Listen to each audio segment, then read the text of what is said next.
Oh my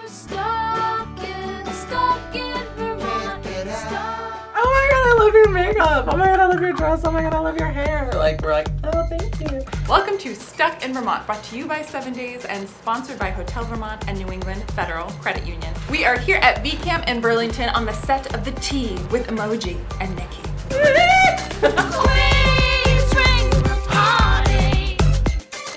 Get up off your sass. This is The Tea. And now, Burlington's own darling TV queens, straight from the heart of the Queen City, Emoji, Nightmare, and Nikki Champagne! Welcome to The Tea! Two queens bringing together arts and activism. The Tea brings several guests per episode to our couch here at the VCAM studio. This is only the third episode of this weekly cable access show. It's the House of LeMay! Lucky me. I got to be on The Tea. It's awesome. The Tea is speaking your truth. We really try to focus on a diverse set of identities on each episode. We're back, and we are going to shuffle. Well, that's something that the Drag Queen League of Voters would definitely be down for. Really make an intentional choice to have at least one queer voice in the room, femme voices and people of color, and really underrepresented people in the state of Vermont. Drag has, within the last couple of years, become fairly mainstream and people have become a lot more comfortable with it. Wow. Our drag scene is solid. We have some really, really good queens. That's the problem, right? They're all so tuned into RuPaul's Drag Race, but I feel like they're contenders. They could hang with any one of those girls. Come on in. We're ready to see you now. We're gonna start on camera one, maybe center it. Great. We're good. Whenever you're ready. So when the poses in voguing come from basically like what you would see in Vogue magazine, where you see people like doing all these modeling poses. That's a good job. I'm proud of you.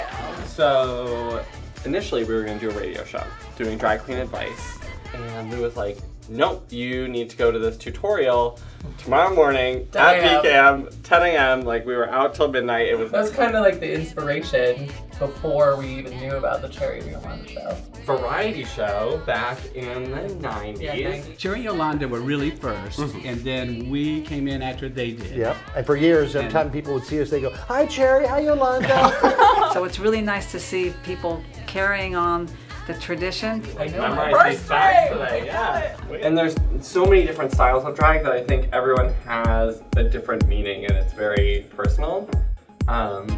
Like for myself, drag is more of a gender exploration through art. It's like blurring the lines of femininity and masculinity. The LeMays are my aunts. Technically, yeah, you're technically part of the House of LeMay. I know, it's nuts. We have families, and families are really important in drag scenes. Let's introduce Steph Pappas and the Steph Pappas Experience. Welcome! I mean, you've been like the town crossdresser for years now. I have been. Oh, Justin, he's just a little weird. He wears mascara sometimes. I'm from Cambridge, so it's like an hour away. And then a couple queens encouraged me. They're like, I'm seeing you lip sync to all these songs. Like, I know you could do this.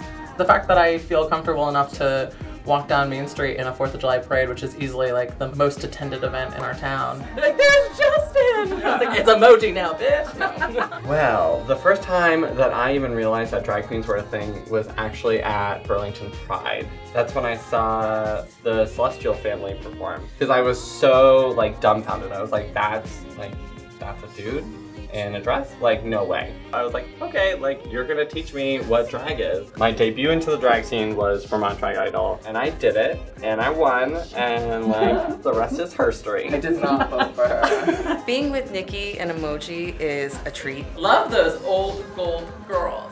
And it's also been pretty great watching their drag as they've grown into it, learned more. Well, we have transformed our VCAM studio into a fashion runway. This is great for festival. It's a great kind of throwback to early 90s fashion. It's when life gives you lemons. Oh, and pockets!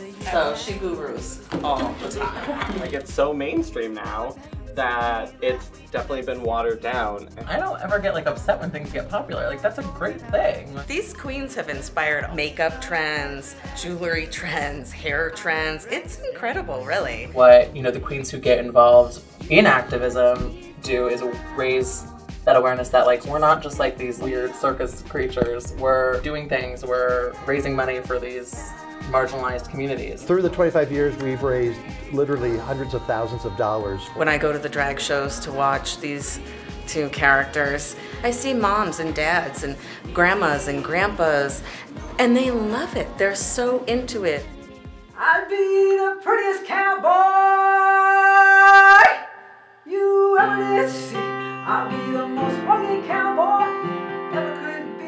And something that's awesome about Emoji Night is we run in like two very different spheres. Think of us as a Venn diagram. Like I'm one circle and Emoji's another, and we have like this combined scene that we're involved in, like the drag scene in Burlington, performance scene. And so I'm like out in Lamoille County doing more arts activism actually. So like on the Cambridge Arts Council, and we did the Silo project last summer. I'm on like the Conservation Commission, I'm on the Arts Council, I'm on the Historical Society. Practically the mayor of Cambridge. Unofficially. Unofficial mayor. I really got involved in the activist movement, really pushing the fight forward for queer and trans youth through Outright Vermont. And there was a lot of herstory that I didn't know about in just the Vermont scene, let alone like the greater queer culture. If you're not wearing nails, you're not doing drag. Well, Alaska said you don't have to wear nails. Drag is your own thing, and like you don't have to wear nails, you don't have to wear hair, you don't have to do this. Like, make it your own thing. So, thank you, Alaska. Hi. Hi. Yeah. Take it and then just poodle hat. Yeah, that's it. You're done? Ta-da! Is that what's next? We're gonna get a drag queen in the house? You're the next generation, so we need you to step up and lead and be visible. Thank you so much for joining us, and make sure to tune in next week, Tuesdays at 7 p.m. on VCAM. Talk the tea with Nikki and Emoji. The tea, the tea, the tea, the time, the truth, the talk. Right? Don't you like to feel the night rain? So you can watch The Tea with Emoji and Nikki every week, Tuesdays on VCAM, 7 p.m. It's also on YouTube. And we will get stuck in front of you again real soon. Follow us on YouTube, Twitter, Facebook, Instagram, and sign up for our weekly email alerts. And that's all. Yeah. This week. And she's like there in the bathroom. Yes. I mean, dressing room. And there was only one. Perks of filming in a bathroom. So classy in here. It looks like we have our own dressing room, but really we're just in a bathroom. The best fashion for anybody is confidence and a smile. Both of those things are free, and they always look good on you.